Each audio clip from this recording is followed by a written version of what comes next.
Se izrekate za krivo, ker ste krivi? Da.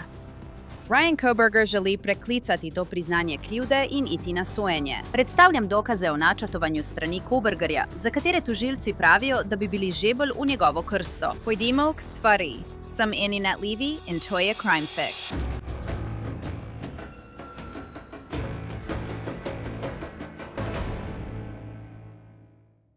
Brian Kohberger ima veliko časa na razpolago. Pravzaprav nima drugega kot čas, da sedi in razmišlja v svoji zaporniški celici. Zdaj je star 31 let. In na tej točki, razen če ne doseže kakšnih velikih zmag na sodišču, tam bo sedel do konca svojega življenja. Kohberger je julija 2025 priznal krivdo za grozljive zabode Kaylee Gonzalez, Madison Mogen, Zane Kernodle in Ethana Chapina v hiši na King Roadu. 4 študenti so bili umorjeni v zgodnjih jutranjih urah, 13. novembra 2022. Tožilci pravijo, da so uspeli odkriti digitalne dokaze, ki so ga povezali z nakupom morilskega orožja, Nož tipa K-bar. in rekli so, da ga je njegova DNK povezala s tokom noža tipa K-bar, čeprav nož nikoli ni bil najden. Pred kratkim je sodnica Hiplerjeva razpečatila dokument, ki je opisoval časovni potek nakupov Briana Kohbergerja. To se je zgodilo, preden je Kohberger v začetku tega tedna vložil peticijo za pravno varstvo po obsodbi, v kateri je dejal, da so ga njegovi odvetniki prisilili, da se izreče za krivega in mu dali obljube, ki jih niso nikoli izpolnili. Trdi, da je v resnici nedolžen. Kohberger je vložil to peticijo le nekaj dni, preden naj bi na Netflixu izšla dokumentarna serija, ki se zdaj že predvaja. Kohberger ostaja za zapahi v najstrožje varovanem zaporu v Idahu v mestu Kuna. Svoje dneve preživlja sam v celici in zdaj zatrjuje svojo nedolžnost. Odvetniki, s katerimi sem govorila, menijo, da je ta predlog za pravno sredstvo po obsodbi v najboljšem primeru zelo malo verjetna. Zdaj si lahko ogledamo nekatere napake, za katere tožilci pravijo, da jih je Kohberger naredil med umori, ter časovni potek dogodkov, ki je pripeljal do grozljivih umorov 13. novembra 2022. Zdaj ta sodni dokument, ki ga je razkril sodnik Hipler, razkriva, da naj bi strokovnjak pričal o uporabi Briana Kohbergerja, kaj je kupoval in kako je opravljal nakupe pred umori in po njih. Nekatere od teh informacij so vznemirjajoče, nekatere pa naravnost zmedujoče. Glavni dokaz, na katerega bi se tožilci osredotočili, je bil nož K-bar, nožnica in brusilec, kupljena na Amazonu. Preiskovalci so našli nožnico poleg telesa Mary Mogen, brusilca ali noža pa niso nikoli našli. Tožilci so prepričani, da je bil morilsko orožje nož K-bar zaradi nožnice, ki je ostala na kraju zločina. Vedeli smo, da je Brian Kohberger marca 2022, 8 mesecev pred umori, kupil nož K-bar, nožnico in brusilec. In zdaj vidimo, o čem naj bi na sojenju Kohbergerju pričal predstavnik Amazona. Prvič, Kohbergerjev račun na Amazonu je bil v njegovi lasti. Shane Cox naj bi pričal, da je Kohberger svoj račun na Amazonu ustvaril oktobra 2017 in da je bil nanj povezan njegov e-poštni naslov. Zdaj, veliko ljudi ima račune na Amazonu. To ni nič posebnega. Toda Kohbergerjevi odvetniki so se na vse pretege trudili, da bi preprečili, da bi se ti dokazi uporabili na sojenju. Trdili so, da je račun uporabljala vsa družina in da bi bilo lahko zavajajoče prikazovati, kaj je kdo kliknil. Vztrajno so se borili proti temu, da bi bila ta izpovedba predstavljena na sojenju. Ker je pri strojnem učenju ena izmed komponent ta, da kadar gre za družinski račun, kjer je več uporabnikov z več mobilnimi telefoni in več prenosniki, prek katerih se upravljajo nakupi, tam pride do strojnega učenja in navzkrižnih referenc. Kar se tiče načina, kako Amazon deluje kot podjetje na svetovni ravni in umetne inteligence, počnejo vse mogoče stvari. Da bi razumeli, kaj potrošniki, kupci in prodajalci poskušajo doseči, da bi dejansko spodbudili ljudi k nakupu določenih stvari. Tako da v tem primeru, glede teh nakupov, imamo zelo omejene podatke glede nakupov gospoda Kohbergerja, brez metapodatkov in konteksta. In to je razlog, zakaj smo želeli to izključiti. Zdaj vemo, zakaj je obramba Kohbergerja tako zelo želela, da se te informacije izključijo. Shane Cox naj bi pričal, da je stranka kupila elektronsko darilno kartico v vrednosti $130 z uporabo računa Briana C. Kohbergerja. Podatki za obračun so bili na ime Briana Kohbergerja na naslovu njegove družine v Pensilvaniji in za nakup darilne kartice je bila uporabljena Visa kartica na ime Kohbergerja. To je bilo 22. marca 2022, 7 mesecev in pol pred umori. To naj bi bil načrt, bi trdili tožilci, je bil že v teku. In naslednji dan je bil opravljen nakup noža. Coxova naj bi pričala, da je bil 21. marca 2022 elektronski darilni bon uporabljen za nakup brusilnika K-Bar v vrednosti $23,40 prek računa Briana C. Kobergerja. Ob istem času je stranka kupila tudi polnovelik K-Bar Marine Corps bojni nož za $86,15. Z darilnim bonom so bili kupljeni tudi veganski DHA omega-3 dodatki za $20,45, prav tako z elektronskim darilnim bonom. Strokovnjakinja bi prav tako pričala, da bo dejavnost klikov na računu Koberger pokazala, da si je Koberger ogledoval strani povezane z noži v slogu KK-bar na isti dan, ko je bil kupljen darilni bon in ko je bil kupljen nož. Nato dneh potem, ko je Koberger naročil nož KK-bar, nožnico in brusilec, je preverjal napredek pošiljke. Tožilka je povedala, da je med 22. in 27. marcem 2022. Zgodovina klikov na Amazon.com za račun Briana C. Kobergerja kaže, da je stranka vsak dan gledala strani povezane z napredkom pošiljke naročila na Amazon.com za nož KK-bar in brusilec kupljena 21. marca 2022. Zdaj se tukaj pojavi vprašanje. Ali je Brian Koberger načrtoval umore v Pennsylvaniji?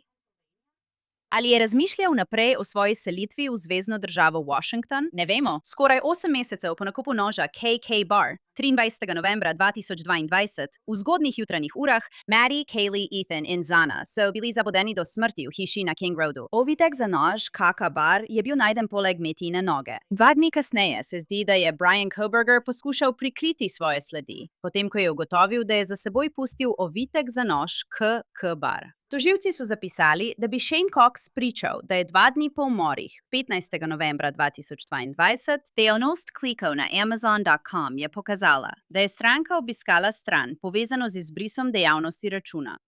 Torej, 2 dni po umorih so tožilci nameravali predstaviti pričanje, da je Koberger poskušal izbrisati svoj Amazon račun, vendar mu ni uspelo. Tožilci so zapisali 23. novembra 2022 in 6. decembra 2022. Dejavnost klikov na Amazonu za račun Brian Koberger kaže, da je stranka na tem Amazon računu gledala strani povezane z noži v slogu K-Bar z nožnicami. Tožilci so v sodnih dokumentih že prej omenili, da sta iskanje ovitka za nož K-Bar 23. novembra in 6. decembra vzbudili sum, ali je Koberger iskal nadomestni nož in nožnico, če bi policisti potrkali na njegova vrata. Ali pa je iskal nadomestek, da bi znova ubijal? Obstajalo je tudi več nakupov, ki jih je Brian Koberger opravil in jih nameravajo tožilci pokazati poroti. Skupaj z Amazonovimi zapisi so tožilci nameravali predstaviti tudi zapise s Crypto.com za Briana Kobergerja. Obstajali so tudi zapisi povezani s trgovino Dick's Sporting Goods, Marshall, zapisi iz kreditne zadruge v Pennsylvaniji in drugi bančni zapisi. Bili so tudi zapisi iz Targeta in Under Armourja, zapisi iz Venma ter zapisi iz Walmarta in Vinkoja, trgovine z živili približno miljo od King Roada.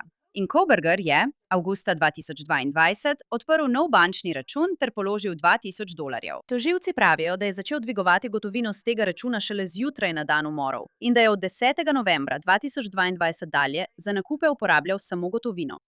3 dni pred umori. V redu, veliko več je za raziskati, kot sem vam pravkar prebrala in povedala. Zato povabimo Joeja Giacaloneja.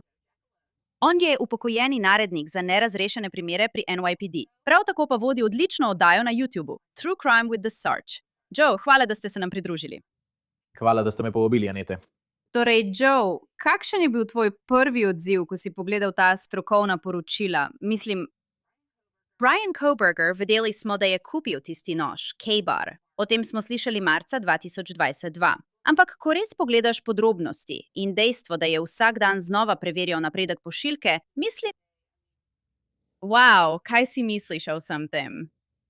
Ja, bilo je več stvari, ki so mi padle v oči, ko sem to bral.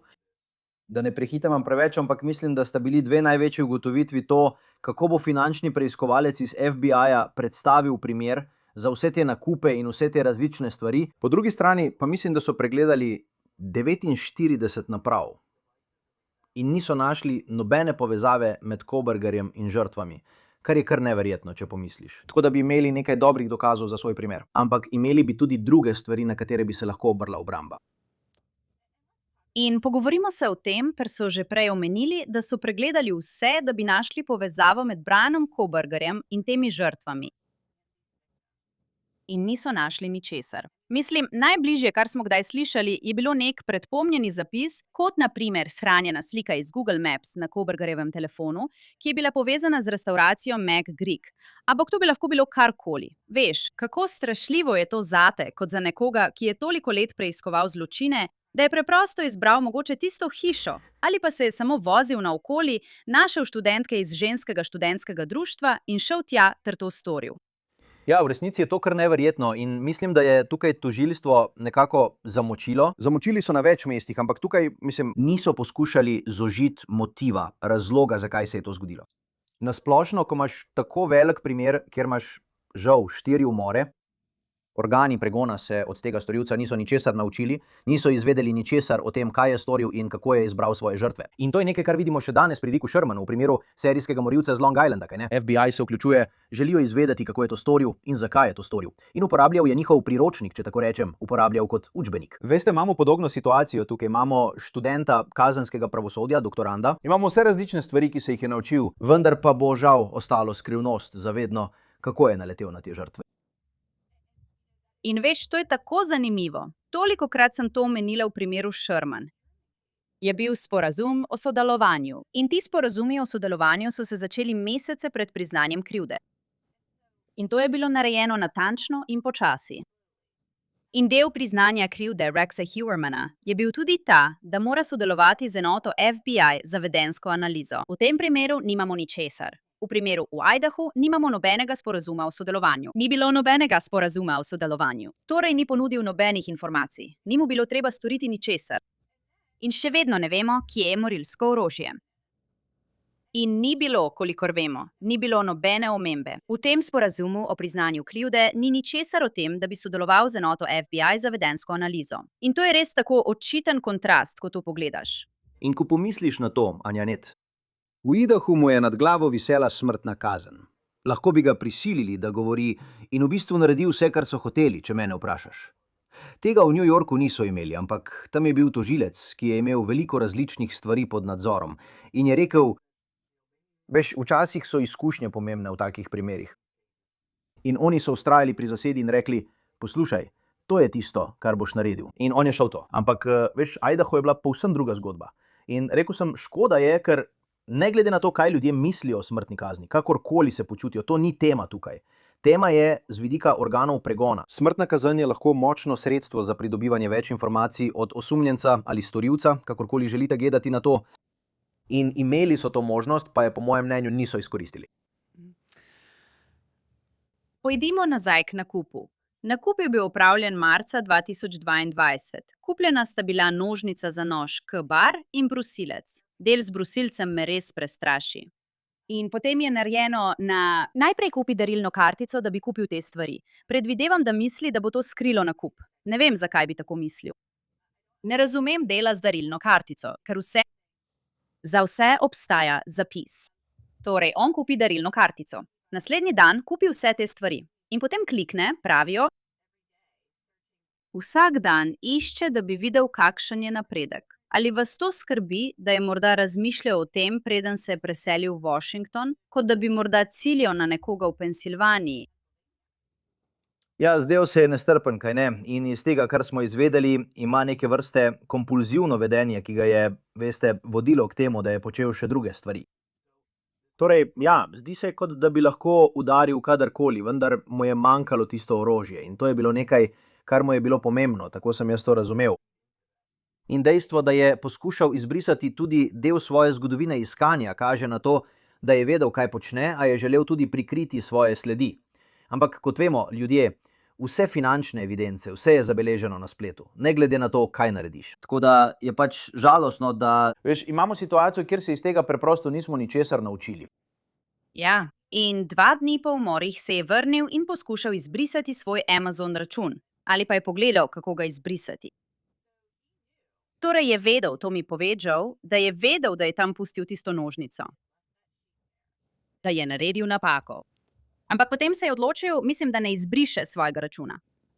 Prav, mislim, zame je to enako, kot da bi polil elektronsko prizorišče zločina z belilom, kaj ne? Kadarkoli poskušaš izbrisati svoj, v tem primeru nakupe ali račune na družbenih omrežjih ali kaj podobnega, veš, pred, med ali po zločinu, je to velik opozorilni znak. In kot smo videli v tem primeru in v drugih primerih, lahko še vedno pridejo do teh informacij, veš, in pogosteje kot ne. Pojdimo zdaj naprej na december. In decembra se preiskava zares zaostruje. In pravijo, da znova klika po Amazonu in išče nož K-bar in tok. Torej, veš, to odpira vprašanje, ali je to iskal za vsak primer, če bi prišli policisti, kot da bi šel kupiti zamenjavo. Ali pa se je mogoče pripravljal in spodbujal, da bi to morda naredil še enkrat. Mislim, da sta bili obe stvari tisti, ki so preiskovalce skrbeli, medtem ko se je to dogajalo. Zame je bolj ali manj šlo za to, da se je pripravljal na nov dogodek. Videl je, kako dobro je to orožje delovalo zadnjič. In mislim, da je ugotovil, da bo to njegovo izbrano orožje za naprej. In glede na to, da se je to dogajalo približno mesec dni potem, mislim, da je iskreno verjel, da mu je uspelo uiti. Zdaj se obrnimo na finančne aktivnosti, za katere so rekli, da so potekale tako pred umori, kot tudi po njih. Pravijo, da je julija 2022 položil 2000 na račun in se ga potem ni dotaknil, dokler po umorih ni začel dvigovati gotovine z tega denarja. Kaj menite o tem? Ja, mislim, da je to nameraval uporabiti kot denar za pobeg, da bi imel dostop do tega po dogodku. Za vsak slučaj, če bi moral zapustiti zvezno državo ali območje. Tako bi imel dostop do denarja, dokler se stvari ne umirijo, potem pa bi se vrnil. A žal zanj, veš, tisti bankomati s kamerami niso posneli le njegovih slik, ampak tudi bel avto, brez registrske tablice spredaj, kar je bilo velik del preiskave. In to je tisto, česar ne razumem. Ne razumem, zakaj je mislil, da je dvigovanje gotovine. To je eno izmed velikih vprašanj v tem primeru. Zakaj je mislil, da ne bo uporabljal svojih debetnih ali kreditnih kartic v dneh pred umori in potem uporabljal samo gotovino? Kako ti to sploh pomaga, če še vedno moraš dvigniti denar na bankomatu? Še vedno te ujame kamera, še vedno obstaja zapis teh transakcij. Kaj si misliš o tem? Samo še ena napaka na seznamu njegovih napak, ki jih je naredil, kjer je mislil, da bo pametnejši od preiskovalcev, ker je poznal vse te informacije o kazenskem pravosodju, policiji, krajih zločina in vseh drugih stvareh, ki spadajo zraven, in mislim, da ga je prav aroganca na tej točki spravila v težave.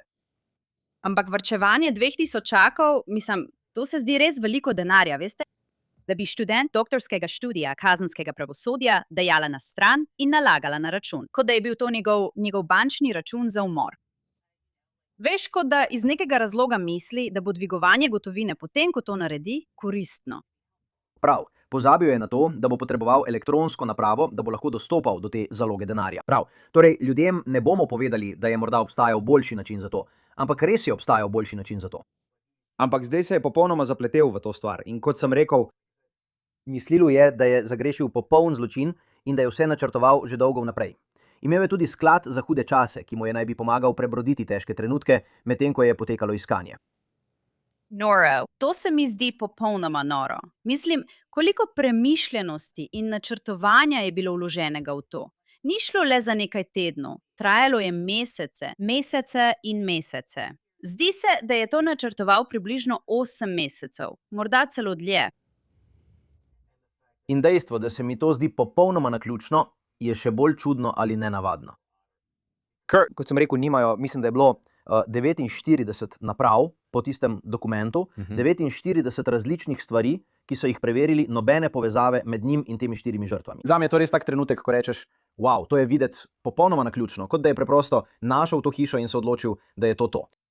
Temu težko verjamem, veš, v določenih pogledih. Kako so vedeli, kdo bo kje? Kako so vedeli, da sta dva različna nadstropja in kdo bo v kateri posteli? Torej, Ja, in to je morda ena njegovih velikih napak. Mislim, da ni vedel zagotovo. Veš, mislim, da je šel tja iskat eno osebo in stvari niso šle po njegovem bolnem načrtu. To je moja teorija, ampak morda ti misliš drugače. ne, mislim, seveda, in mislim, da je eno žrtev pustil pri življenju, ki jo je verjetno tudi videl. Samo mislim, da je bil takrat preprosto preveč izčrpan ali pa preveč odsoten ali v nekem stanju, da tega ni mogel storiti, veš, da bi ukrepal in je odšel ven. in za tisto osebo ima srečo, da je živa. Joe Giacalone, voditelj oddaje True Crime with the Sarge. Najlepša hvala, da ste se mi pridružili. Zelo cenim kadarkoli. Internet. Torej, Brian Kohberger ostaja v zaporu v Idahu. Išče pravno sredstvo po obsodbi, trdi, da mu razbremenilni dokazi niso bili razkriti. Dogovor o priznanju krivde imenuje prekršen dogovor, tako kot knjigo, ki jo je avtor napisal o njegovem primeru pred nekaj meseci. In ne pozabite, celotno spis o primeru Briana Kohbergerja lahko preberete v naši aplikaciji Law and Crime Plus. Prevrte. Torej, spremljali bomo to in vas obvestili, kam to vodi. To je vse za to epizodo Crime Fix. Sem Anjanette Levy. Najlepša hvala, da ste bili z mano. Se vidimo tukaj naslednjič.